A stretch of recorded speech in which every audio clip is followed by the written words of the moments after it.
शांति। आज 26 अगस्त 2024 की बाबा की साकार मुरली है। मुरली के महावाक्य हैं, मीठे बच्चे, बड़ा बाबा तुम बड़े आदमियों को ज़्यादा मेहनत नहीं देते, सिर्फ 2 अक्षर याद करो, अल्फ और बे। प्रश्न है, रूहानी बाप का मुख्य कर्तव्य कौन सा है जिसमें ही बाप को मज़ा आता है? उत्तर है, रूहानी बाप का मुख्य कर्तव्य है पतितों को पावन बनाना। बाप को पावन बनाने में ही बहुत मज़ा आता है। बाप आते ही है बच्चों की सद्गति करने, सबको सतोप्रधान बनाने, क्योंकि अब घर जाना है। सिर्फ एक पाठ पक्का करो, हम देह नहीं आत्मा है। इसी पाठ से बाप की याद रहेगी और पावन बनेंगे। ओम शांति। रूहानी बाप बैठ रूहानी बच्चों को समझाते हैं। बाप को भी मज़ा आता है तुम बच्चों को पवित्र बनाने में, इसलिए कहते हैं पतित पावन बाप को याद करो। सर्व का सद्गति दाता वह एक ही बाप है और कोई है नहीं। यह भी तुम अभी समझते हो कि अब घर जाना है ज़रूर। पुरुषार्थ ज़्यादा करने के लिए बाप कहते हैं याद की यात्रा ज़रूरी है, याद से ही पावन बनेंगे। फिर है पढ़ाई, पहले अल्फ बाप को याद करो, पीछे यह बादशाही जिसके लिए तुमको डायरेक्शन देते हैं। तुम जानते हो 84 जन्म कैसे लेते हैं। सतो प्रधान से तमो प्रधान बनते हैं, सीढ़ी नीचे उतरना होता है। अब फिर सतो प्रधान बनना है। सतयुग है पावन दुनिया, वहाँ एक भी पतित नहीं। सतयुग में यह बातें होती नहीं। मूल बात है पावन बनने की। अभी तो पवित्र बनो, तब ही नई दुनिया में आएंगे और राज्य करने के लायक बनेंगे।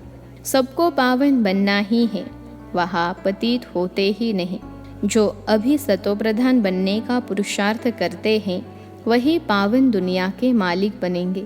मूल बात ही एक है, बाप को याद करने से सतोप्रधान बनना है। बाप कोई ज़्यादा मेहनत नहीं देते हैं, सिर्फ कहते हैं अपने को आत्मा समझो। बार बार कहते हैं पहले यह पाठ पक्का करो, हम देह नहीं हम आत्मा हैं। बस बड़े आदमी शास्त्री नहीं पढ़ते हैं, 2 अक्षर में ही सुना देते हैं। बड़े आदमी को तकलीफ नहीं दी जाती है। तुम जानते हो सतो प्रधान से तमो प्रधान बनने में कितने जन्म लगे हैं?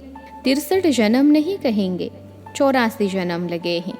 यह तो निश्चय है ना, हम सतो प्रधान थे, स्वर्गवासी अर्थात सुखधाम के मालिक थे।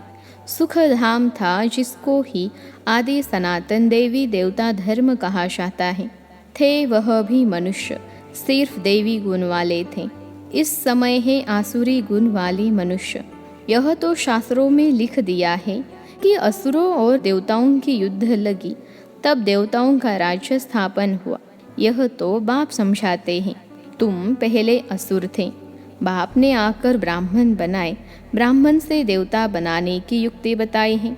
बाकी असुरों और देवताओं की लड़ाई की तो बात ही नहीं।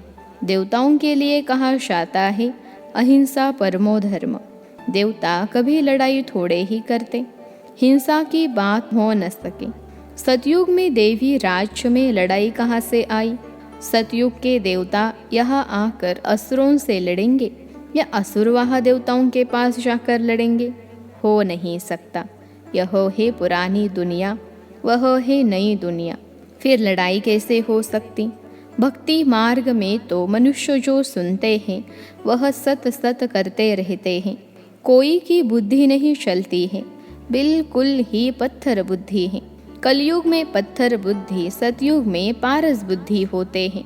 राज्य है ही पारसनाथ का, यहाँ तो राज्य है नहीं। द्वापर के राजाए भी पवित्र थे, रत्न जड़ित ताज था, लाइट का नहीं, अर्थात पवित्रता नहीं थी। वहाँ सब पवित्र थे। इसका मतलब यह नहीं कि लाइट कोई ऐसे ऊपर खड़ी रहती है, नहीं। चित्र में पवित्रता की निशानी लाइट दिखाई है। इस समय तुम भी पवित्र बनते हो। तुम्हारी लाइट कहाँ है? यह तुम जानते हो। बाप से योग रख पवित्र बनते हैं।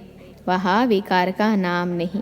विकारी रावण राज्य ही खत्म हो जाता है। यहाँ रावण दिखाते हैं यह सिद्ध करने के लिए कि अभी रावण राज्य है। रावण को हर वर्ष जलाते हैं परंतु जलता नहीं है। तुम उन पर विजय पाते हो, फिर यह रावण होगा ही नहीं। तुम हो अहिंसक, तुम्हारी विजय योग बल से होती है। याद की यात्रा से तुम्हारे जन्म जन्मांतर के सब विकर्म विनाश होने हैं। जन्म जन्मांतर अर्थात कब से, विकर्म कब से होते हैं? पहले पहले तो तुम आदि सनातन देवी देवता धर्म वाले ही आए हो। सूर्यवंशी फिर चंद्रवंशी में 2 कला कम हो जाती हैं, फिर आहिस्ते आहिस्ते कला कम होती जाती हैं। अब मूल बात है बाप को याद कर सतो प्रधान बनना है। जो कल्प पहले सतो प्रधान बने थे वही बनेंगे, आते रहेंगे। नंबरवार तो होते हैं, फिर ड्रामा अनुसार जब आएंगे तो भी नंबरवार ऐसे ही आएंगे, आकर जन्म लेंगे। ड्रामा कितना विचित्र बना हुआ है, इसको जानने के लिए भी समझ चाहिए। जैसे तुम नीचे उतरे हो, अब फिर चढ़ना है। नंबरवार ही पास होंगे, फिर नंबरवार नीचे आएंगे। तुम्हारी एम ऑब्जेक्ट है सतो प्रधान बनने की। सब तो फुल पास नहीं होते हैं, 100 मार्क्स से फिर कम कम होते जाते हैं। इसलिए बहुत पुरुषार्थ करना है। इस पुरुषार्थ में ही फेल होते हैं। सर्विस करना तो सहज है। म्यूजियम में तुम किस रीति समझाते हो उससे हर एक की पढ़ाई का मालूम पड़ जाता है। टीचर देखेगा कि यह ठीक नहीं समझाते हैं तो खुद जाकर समझाएंगे, आकर मदद करेंगे। 1-2 गार्ड रखे जाते हैं जो देखते हैं यह ठीक समझाते हैं। कोई कुछ पूछता है तो मूंझ तो नहीं जाते, यह भी समझते हैं। सेंटर की सर्विस से प्रदर्शनी की सर्विस अच्छी होती है, प्रदर्शनी से म्यूज़ियम में अच्छी होती है। म्यूज़ियम में शो करते हैं अच्छी तरह से, फिर जो देख कर जाते हैं औरों को सुनाते रहेंगे। यह तो पिछाड़ी तक चलता रहेगा। यह गॉड फादरली वर्ल्ड यूनिवर्सिटी अक्षर अच्छा है, इसमें मनुष्य का तो नाम ही नहीं। इनका उद्घाटन कौन करता है? बाप ने कहा है तुम बड़े आदमी से उद्घाटन कराते हो तो बड़े का नाम सुनकर बहुत आते हैं, एक के पिछाड़ी ढेर आ जाएंगे। इसलिए बाबा ने दिल्ली में लिखा कि बड़े बड़े आदमियों की जो ओपिनियन है वह छपाओ, तो मनुष्य देख कर कहेंगे इनके पास इतने बड़े बड़े आदमी जाते हैं, यह तो बहुत अच्छा ओपिनियन देते हैं, तो यह छपाना अच्छा है। इसमें और तो कोई जादू आदि की बात नहीं। इसलिए बाबा लिखते रहते हैं ओपिनियन का किताब बनना चाहिए, यह भी बांटना चाहिए। गाया जाता है झूठी काया झूठी माया, इसमें सब आ जाते हैं। बहुत है जो कहते हैं यह रावण राज्य राक्षस राज्य है। पहले तो जिनका राज्य है उनको ख्याल आना चाहिए। कहते हैं हम पतितों को पावन बनाओ, तो पतितपने में सब कुछ आ गया। सब कहते हैं हे पतित पावन, तो ज़रूर पतित ठहरे ना। तुमने यह चित्र भी राइट बनाया है कि पतित पावन परमपिता परमात्मा है या सब नदी नाले। अमृतसर में भी तालाब है, पानी सारा मैला हो जाता है, उसको वो लोग अमृत का तालाब समझते हैं। बड़े बड़े राजे लोग अमृत समझ तालाब साफ करते हैं, इसलिए नाम ही रखा है अमृतसर। अब अमृत तो गंगा जी को भी कहते हैं। पानी इतना गंदा हो जाता है, बात मत पूछो। बाबा का इन नदियों आदि में स्नान किया हुआ है, बहुत गंदा पानी होता है। फिर मिट्टी उठा कर लगाते हैं।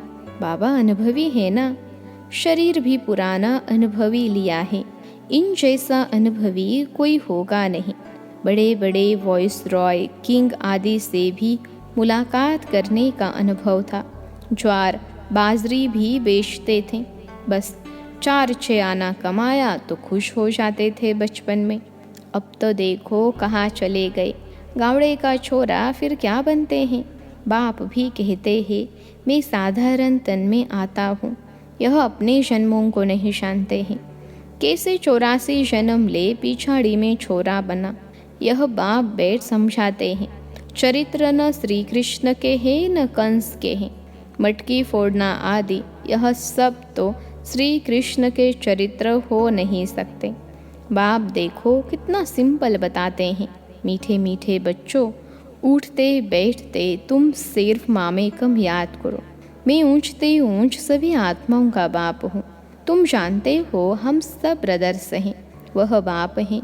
हम सभी ब्रदर्स एक बाप को याद करते हैं, वह तो हे भगवान, हे ईश्वर कहते हैं, परंतु जानते कुछ भी नहीं। बाप ने अभी परिचय दिया है। ड्रामा के प्लान अनुसार इनको गीता का युग कहा जाता है, क्योंकि बाप आकर ज्ञान सुनाते हैं जिससे ऊंच बनते हो। आत्मा भी शरीर धारण कर फिर वॉच करती है। बाप को भी दिव्य अलौकिक कर्तव्य करना है तो शरीर का आधार लेते हैं। आधा कल्प मनुष्य दुखी होते हैं तो फिर बुलाते हैं। बाप कल्प में एक ही बार आते हैं, तुम तो बार बार पाड़ बजाते हो। आदि सनातन है देवी देवता धर्म, वह फाउंडेशन है नहीं। उन्होंने बाकी सिर्फ चित्र रह गए हैं। तो बाप भी कहते हैं तुमको यह लक्ष्मी नारायण बनना है। एम ऑब्जेक्ट तो सामने खड़ा है, यह है आदि सनातन देवी देवता धर्म। बाकी हिंदू धर्म तो कोई धर्म है नहीं। हिंदू तो हिंदुस्तान का नाम है। जैसे सन्यासी ब्रह्म अर्थात रहने के स्थान को भगवान कह देते हैं, वैसे यह फिर रहने के स्थान को अपना धर्म कह देते हैं। आदि सनातन कोई हिंदू धर्म थोड़े ही था। हिंदू तो देवताओं के आगे जाकर उनको नमन करते हैं, महिमा गाते हैं। जो देवता थे वही हिंदू बन गए। धर्म भ्रष्ट कर्म भ्रष्ट हो गए और सभी धर्म कायम हैं। यह देवता धर्म ही प्राय लोप है। आपे ही पूज्य थे, फिर पुजारी बन देवताओं की पूजा करते हैं। कितना समझाना पड़ता है। श्री कृष्ण के लिए भी कितना समझाते हैं। वह स्वर्ग का पहला प्रिंस है, तो 84 जन्म भी उनसे ही शुरू होंगे। बाप कहते हैं बहुत जन्मों के अंत के भी अंत में मैं प्रवेश करता हूँ, तो उसका ज़रूर हिसाब तो बताएंगे ना। यह लक्ष्मी नारायण ही नंबर 1 में आए थे, तो जो पहले है वही फिर लास्ट में जाएंगे। सिर्फ एक श्री कृष्ण तो नहीं था ना, और भी तो विष्णु वंशावली थी। इन बातों को तुम अच्छी रीति जानते हो, यह फिर भूल नहीं जाना है। अभी म्यूज़ियम तो खुलते रहते हैं, बहुत खुल जाएंगे, बहुत लोग आएंगे। जैसे मंदिर में जाकर माथा टेकते हैं, तुम्हारे पास भी देखते हैं। लक्ष्मी नारायण के चित्र हैं तो भक्त लोग उनके आगे पैसे रख देते हैं। तुम कहते हो यहाँ तो समझने की बात है, पैसे रखने की बात नहीं। अभी तुम शिव के मंदिर में जाओ तो पैसे रखेंगे क्या? तुम जाएंगे समझाने की एम से, क्योंकि तुम इन सब की बायोग्राफी को जानते हो। मंदिर तो बहुत हैं, मुख्य है शिव का मंदिर। वहाँ औरों की मूर्तियाँ क्यों रखते हैं? सबके आगे पैसे रखते जाएंगे तो आमदनी होगी, तो वह शिव का मंदिर कहेंगे, वह शिव परिवार का मंदिर कहेंगे। शिव बाबा ने यह परिवार स्थापन किया। सच्चा परिवार तो तुम ब्राह्मणों का है। शिव बाबा का परिवार तो सालिग्राम है। फिर हम भाई बहन का परिवार बन जाते हैं। पहले भाई भाई थे, फिर बाप आते हैं तो भाई बहन बनते हैं। फिर तुम सतयुग में आते हो तो वहाँ परिवार और बड़ा होता है। वहाँ भी शादी होती है तो परिवार और वृद्धि को पाता है। घर अर्थात शांति धाम में रहते हैं। तो हम भाई हैं, एक बाप हैं। फिर यहाँ प्रजापिता ब्रह्मा की संतान भाई बहन है और कोई नाता नहीं है। फिर रावण राज्य में बहुत वृद्धि होती जाती है। बाप सब रात समझाते रहते हैं, फिर भी कहते हैं मीठे मीठे बच्चों, बाप को याद करो तो जन्म जन्मांतर के पापों का बोझा उतर जाएगा। पढ़ाई से पाप नहीं कटेंगे, बाप की याद ही मुख्य है। अच्छा, मीठे मीठे सिखिलते बच्चों प्रति माता पिता बाप दादा का याद प्यार और गुड मॉर्निंग। रूहानी बाप की रूहानी बच्चों को नमस्ते। हम रूहानी बच्चों की सिखिलते रूहानी माता पिता बाप दादा को याद प्यार, गुड मॉर्निंग और नमस्ते बाबा नमस्ते। धारणा के लिए मुख्य सार। पहली पॉइंट है, फुल मार्क्स से पास होने के लिए अपनी बुद्धि को सतोप्रधान पारस बनाना है। मोटी बुद्धि से महीन बुद्धि बन ड्रामा के विचित्र राज को समझना है। दूसरी पॉइंट है, अभी बाप समान दिव्य और अलौकिक कर्म करने हैं। डबल अहिंसक बन योग बल से अपने विकर्म विनाश करने हैं। आज का वरदान है, कर्म और योग के बैलेंस द्वारा ब्लेसिंग का अनुभव करने वाले कर्म योगी भव। कर्म और योग के बैलेंस द्वारा ब्लेसिंग का अनुभव करने वाले कर्म योगी भव। विश्लेषण है, कर्म योगी अर्थात हर कर्म योग युक्त हो। कर्म योगी आत्मा सदा ही कर्म और योग का साथ अर्थात बैलेंस रखने वाली होगी। कर्म और योग का बैलेंस होने से हर कर्म में बाप द्वारा तो ब्लेसिंग मिलती ही है, लेकिन जिसके भी संबंध संपर्क में आते हैं उनसे भी दुआएं मिलती हैं। कोई अच्छा काम करता है तो दिल से उसके लिए दुआएं निकलती हैं कि बहुत अच्छा है। बहुत अच्छा मानना ही दुआएं हैं।